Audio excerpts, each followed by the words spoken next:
Бұл ең керемет оқиға Бравл Старс тарихындағы, және ол ойыншыларға 100 жұлдызды сыйлық әкеледі. Біз Фрэнкке әрең жалындық, осылайша ол рұқсат берді. Біз бәрін мұқият есептедік, тіпті 2 рет. Енді сіз Бравл Старс ойынындағы ең нашар ләззат аласыз.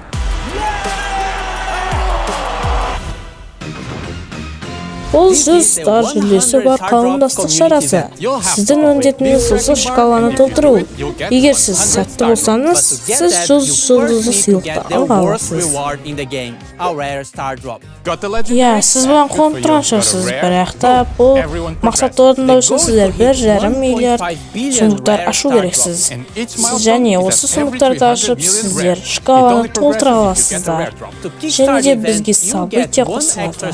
Сіз ойынға әр күн сайын кірсеңіз, сізге сыйлықтар беріледі. Және де әр шкалаға жеткен сайын сіздерге 2 есе стардроп беріледі. Және де әр шкаланың да өз мақсаты бар. Мысалға, соңында 100 стардроп.